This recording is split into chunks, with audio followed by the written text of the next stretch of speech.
Hello. Question is, two planes harmonic sound waves are expressed by the equation this and this. All parameters are in MKS. MKS means meter, kilogram, second. At x equals to 0, how many times the amplitude of y1 plus y2 is 0 in 1 second? એટલે એક જ સેકન્ડમાં x equals to 0 પર y1 plus y2 0 કેટલી time થાય છે, right? એનો amplitude. તો સૌથી પહેલા તો એટ x equals to 0 આપણે લોકો લખી શકીએ કે y1 શું થશે?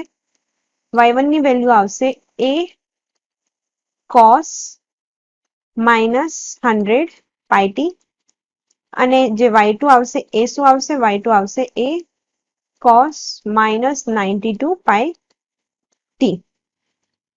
આ જ વેલ્યુ આવશે, રાઈટ?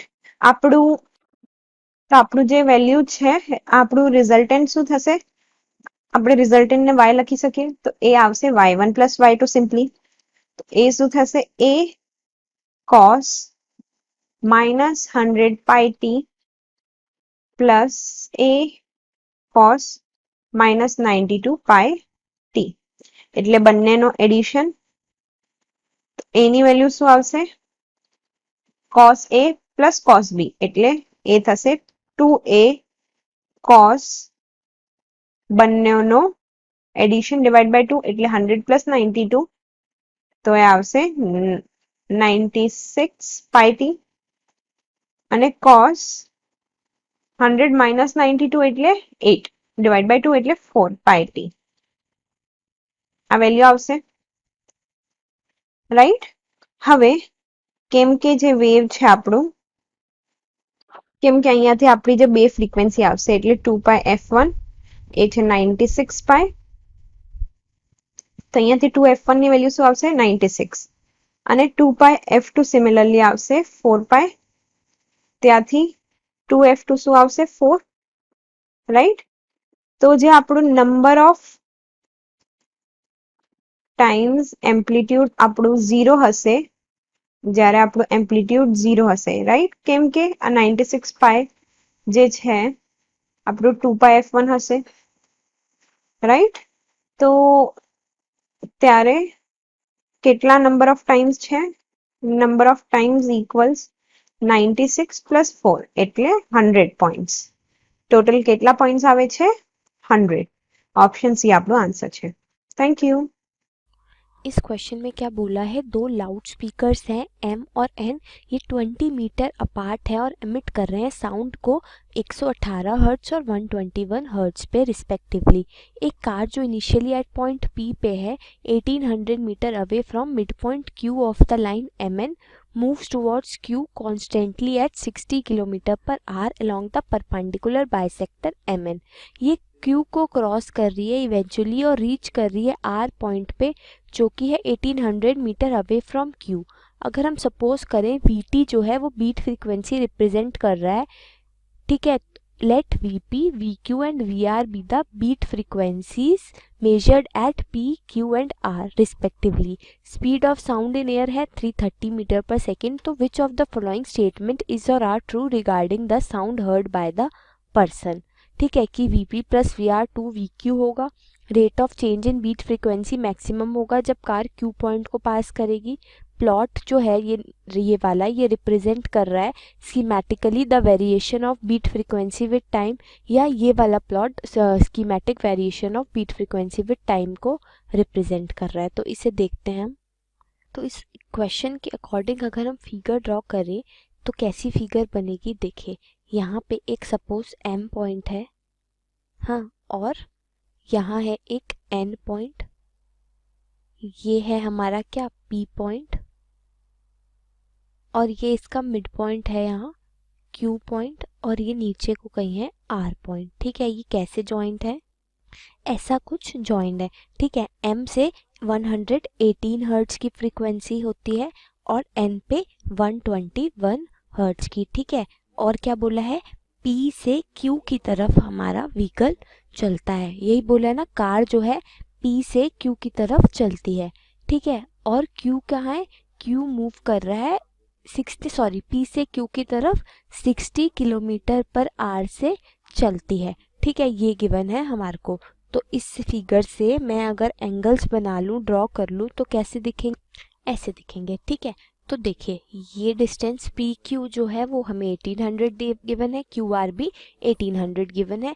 ये एक एंगल हमने एम से पी से ज्वाइन करा, तो अगर ये स्पीड बी सी थी तो इस डायरेक्शन में वी सी कॉस थीटा होगी, और एक हम एम से ए से ज्वाइन किया जो कि अल्फा एंगल बना रहा है, और ए क्यू का डिस्टेंस है एक्स, ठीक है। तो अब सबसे पहले हम क्या निकालते हैं, apparent frequency at P due to m, ठीक है।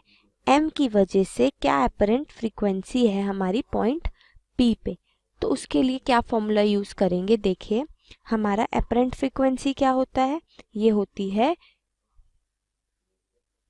न्यू p से न्यू एट p 1 देती हूँ मैं इसे, न्यू p 1, ठीक है। ये हमारी क्या होगी, इनिशियल फ्रीक्वेंसी न्यू नॉट है जो यहाँ पे m पे, न्यू नॉट एट m पे, यहाँ पे भी न्यू पी एम बोलती हूँ, ठीक है।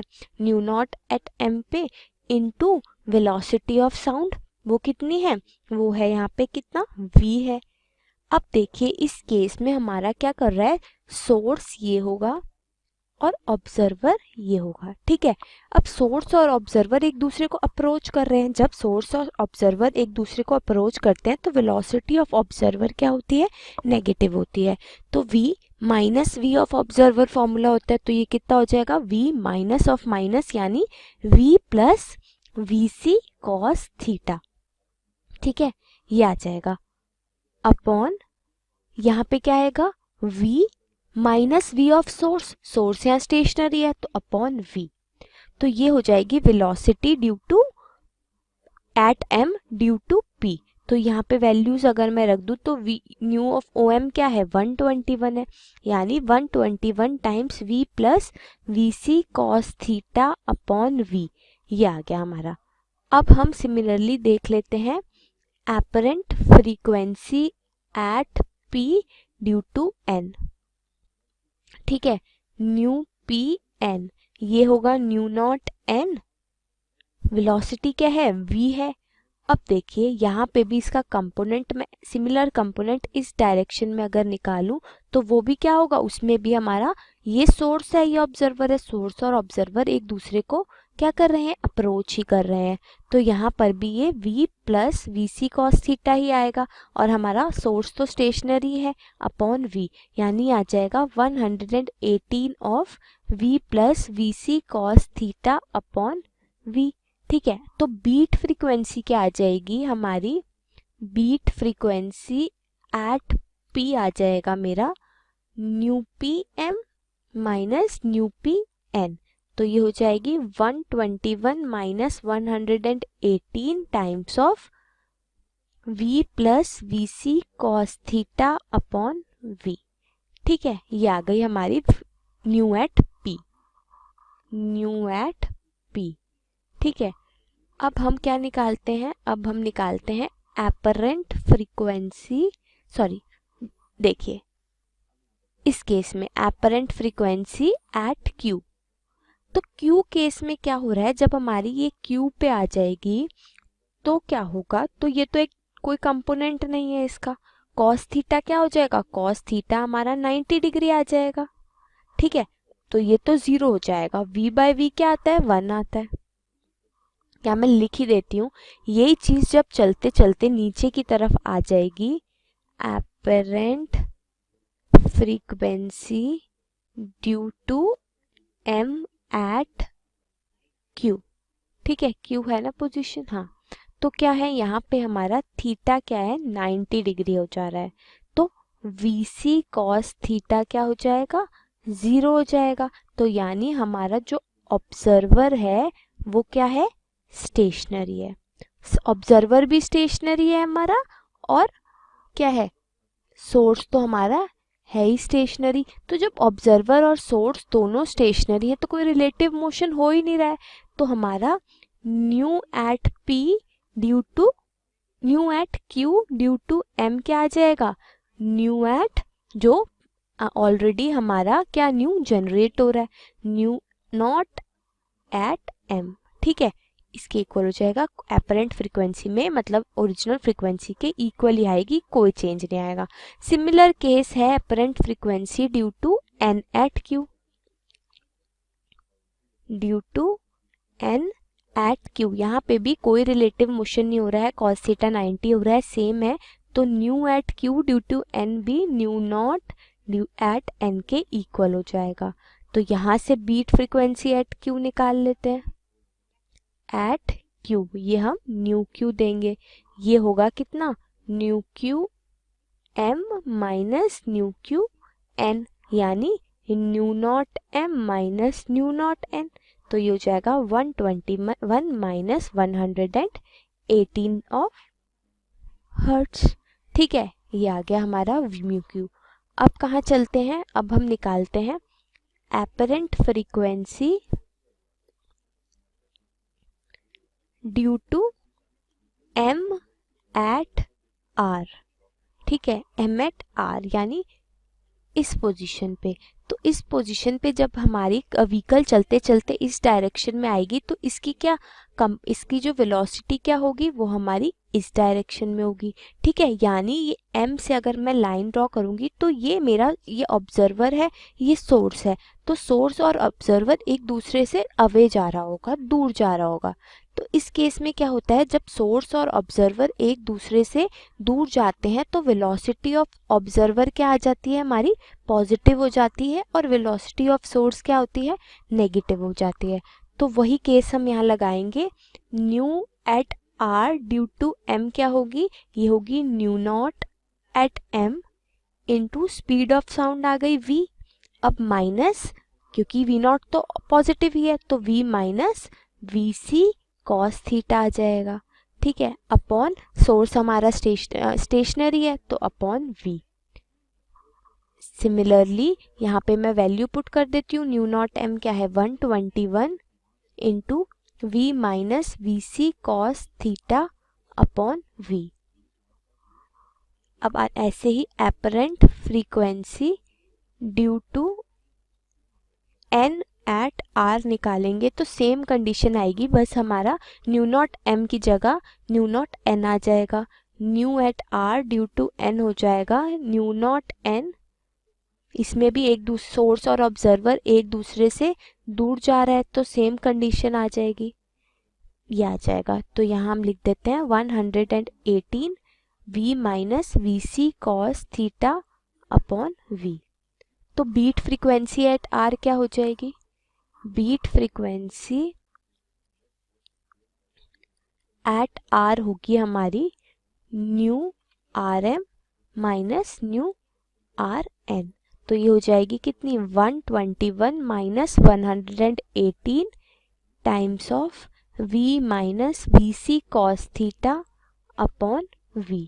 ठीक है, तो इससे हमने क्या निकाली, बीट फ्रीक्वेंसी निकाली सब पोजीशंस पे। p पे ये आ गई हमारी, q पे ये है, और ये है हमारी r पे। तो अब हम इसमें से क्या करते हैं, हम अपना फर्स्ट ऑप्शन देखते हैं। फर्स्ट ऑप्शन में क्या बोला है, क्या Vp plus Vr to Vq के इक्वल है, तो हम ऐड कर देते हैं Vp और nu P and nu R को। तो फ्रीक्वेंसी क्या है, nu P plus nu R करूँगी तो क्या आएगा 121 माइनस 118, ये तो कॉमन आ जाएगा, times of V plus we C cos theta upon V plus v minus we C cos theta upon v। तो इसमें क्या हो रहा है, इससे हमारा वी सी कॉस थीटा और minus we C cos theta cancel हो रहा है, हमारा क्या बच रहा है 2v अपॉन v बच रहा है। तो ये आ गया मेरा 121 माइनस 118 टाइम इंटू 2। ठीक है, अब 121 माइनस 118 क्या है, ये है हमारी फ्रीक्वेंसी एट q, यानी ये 2 टाइम्स ऑफ न्यू q आ रहा है। तो हमारा new p plus nu r क्या है, 2 टाइम्स ऑफ न्यू q है। तो ये हमारा ऑप्शन फर्स्ट जो है वो करेक्ट है। ठीक है, अब बी पार्ट देखते हैं। Rate of change in beat frequency is maximum when the car passes through q। तो इसके लिए हम क्या करते हैं, हम एक रैंडम पॉइंट ए पे जो कि अल्फा बना रहा है हमारा ए क्यू में, उस पॉइंट पे हम अपना एपरेंट फ्रिक्वेंसी देखते हैं। तो वो कितनी होगी, वो होगी हमारी एपरेंट फ्रीक्वेंसी एट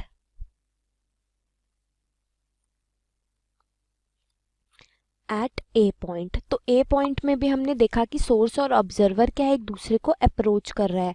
तो न्यू एट ए क्या होगा, ड्यू टू एम की वजह से निकालते हैं पहले हम, ये होगा nu naught at m, nu at a due to m, nu naught at m upon into यहाँ पे आ जाएगा क्या, velocity of sound v upon plus v cos alpha. ठीक है, vc cos alpha upon v, क्योंकि हमारा सोर्स स्टेशनरी है इसलिए इसमें हमने कोई टर्म ऐड नहीं किया। ऐसे ही हमारी apparent frequency at a due to n क्या आ जाएगी, ये हो जाएगी न्यू ए एन हमारी nu naught n v minus, यहाँ पे क्या है n के केस में भी ये सेम ही है, तो v plus we C cos alpha upon v। Approach कर रहे हैं ना, इसलिए हमारी जो ऑब्जर्वर की वेलोसिटी है वो नेगेटिव होती है अप्रोच के केस में, तो यहाँ पे ये प्लस साइन आ गया, माइनस माइनस प्लस आ गया। तो बीट फ्रीक्वेंसी क्या आई है, बीट फ्रीक्वेंसी एट ए आया है मेरा nu naught M minus nu naught n. Nu naught m कितना है 121 माइनस nu naught n 118 times of v plus we C cos alpha upon v, यानी ये हो गया कितना 3 times of v plus we C cos alpha upon v। ये हो गया बीट फ्रीक्वेंसी एट ए। ठीक है, इसको मैं रिप्रेजेंट करती हूँ न्यू ए से। तो यहाँ क्या होगा, अगर मैं इसको मैक्सिमम बीट फ्रीक्वेंसी निकालनी है तो उसको मैं अल्फा के रिस्पेक्ट में डिफरेंशिएट करती हूँ, यानी मैं निकालती हूँ d nu a by D alpha. तो वो कितना होगा, यहाँ से वो होगा 3 टाइम्स ऑफ, ये देखो इसका मैं डिफरेंशिएट करूंगी अल्फा के रिस्पेक्ट में, तो ये तो आ जाएगा मेरा 0 इसका डिफरेंशिएशन। सेकेंड टर्म में ये आ जाएगा v c upon v cos alpha का डिफरेंशिएशन माइनस साइन अल्फा। ठीक है, तो ये आ जाएगा। अब मुझे मैक्सिमम वैल्यू चाहिए, तो इसका मैक्सिमम वैल्यू कब होगा, mod of d nu a upon d alpha मेरा मैक्सिमम होगा जब when sine alpha is maximum. Sine alpha is equals to maximum, यानी साइन अल्फा जब 1 होगा, यानी अल्फा क्या होगा 90 डिग्री होगा। अल्फा 90 डिग्री किस पॉइंट पे है, ये है क्यू पॉइंट पे। तो मैं बोल सकती हूँ कि जो मेरा बी ऑप्शन है कि जो बीट फ्रीक्वेंसी है, rate of change in beat frequency, वो मैक्सिमम है जब हमारी कार कहाँ पे है, कार पास हो रही है क्यू पॉइंट से। ठीक है, चेंज इन बीट फ्रीक्वेंसी आ रहा है उसका वो मैक्सिमम है जब कार पास हो रही है क्यू पॉइंट पे। तो बी ऑप्शन इज करेक्ट। तो सी ऑप्शन को देखने के लिए मैं क्या करती हूँ, मैं बीट फ्रीक्वेंसी का जो जनरल एक्सप्रेशन हमने ये निकाला था किसी रैंडम पॉइंट ए पे, उसे टाइम के रिस्पेक्ट में मैं डिफरेंशिएट करती हूँ।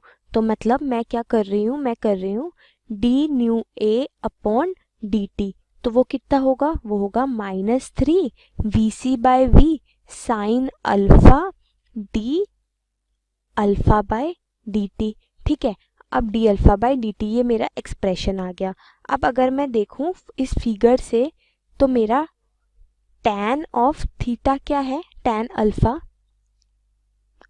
तो ये tan अल्फा यहाँ से मैं निकालूं तो ये कितना आ जाएगा, tan ऑफ अल्फा आएगा मेरा 10/x। तो वो लिख देते हैं कि tan अल्फा है यहाँ पे 10/x। तो इसको डिफरेंशिएट करते हैं, आएगा sec square alpha d alpha by d t कितना होगा, सॉरी tan अल्फा के रिस्पेक्ट में, टी टाइम के रिस्पेक्ट में मैं इसे डिफरेंशिएट कर रही हूँ, तो ये आ जाएगा -10/x square d x by d t, इतना आ जाएगा। तो यहाँ से मैं d alpha by d t क्या लिख सकती हूँ, d alpha by d t लिख सकती हूँ मैं -10 dx बाय dt क्या होगा, dx बाय dt v आ जाएगा into upon x square sec square alpha. ठीक है, ये आ गया d alpha by d t.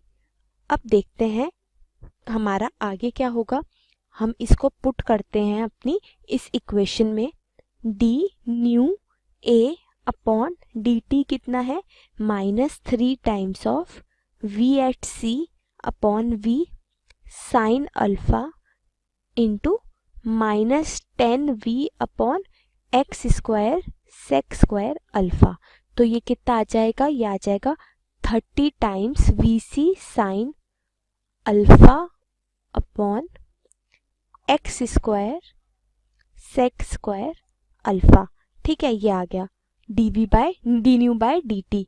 अब मैं यहाँ पे एक्स स्क्वायर की वैल्यू क्या रख सकती हूँ, एक्स स्क्वायर मैं यहाँ से 10 बाय, इसको मैं लिख सकती हूँ इस वाली इक्वेशन से मैं लिख दिस इम्प्लाइज दैट एक्स कितना हो गया, ये हो गया 10 कॉट अल्फा। तो यहाँ से मैं लिख सकती हूँ ये 30 v c sine alpha upon x square क्या आ गया 10 स्क्वायर, 10 कॉट अल्फा मतलब 100 cot square alpha into sec square alpha. ठीक है, ये आ गया।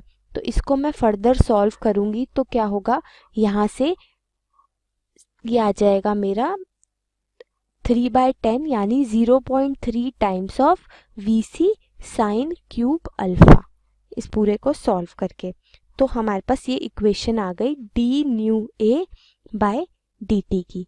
ठीक है, तो अब इसकी मैक्सिमम वैल्यू देखनी है कि d nu by d t कब मैक्सिमम होगा, जब साइन क्यूब अल्फा मैक्सिमम होगा। बोल सकते हैं d nu a by d t is maximum when sine alpha maximum है, साइन अल्फा मैक्सिमम है। साइन अल्फा कब मैक्सिमम होगा, जब साइन अल्फा 1 होगा, यानी अल्फा जब 90 डिग्री होगा। अल्फा 90 डिग्री कहाँ पे है, क्यू पॉइंट पे है। तो यानी क्यू पॉइंट पे हमारा rate of change of beat frequency maximum है। तो हमने ये बताया ही था कि हमारा बी ऑप्शन क्या है, B option rate of change in beat frequency is maximum when the car passes through q, ये भी ठीक हो गया। अब हमने देखा कि जो क्यू पॉइंट पे क्या है, हमारा स्लोप जो आ रहा है इस ग्राफ का, फ्रीक्वेंसी वर्सेस टाइम ग्राफ का, वो मैक्सिमम है। ठीक है, तो हम दोनों ग्राफ देखें तो हम देख रहे हैं कि किस ग्राफ में हमारे को मैक्सिमम स्लोप मिल रहा है क्यू पॉइंट पे। सी वाले ग्राफ में क्यू पॉइंट पे स्लोप ज़्यादा है, डी वाले पॉइंट पे क्यू कम है। अगर पूरा सी ग्राफ एसेस करें तो क्यू पॉइंट पे हमारा स्लोप मैक्सिमम आ रहा है। तो ये सी ऑप्शन भी हमारा करेक्ट आ गया। क्या कि जो प्लॉट है ये हमारा सी वाला वो रिप्रेजेंट कर रहा है बीट फ्रीक्वेंसी का टाइम के साथ वेरिएशन, जो बता रहा है कि क्यू पॉइंट पे हमारा rate of change in beat frequency क्या होगा, मैक्सिमम होगा। तो इस केस में ऑल 3 ऑप्शंस ए बी और सी हमारे करेक्ट हो गए।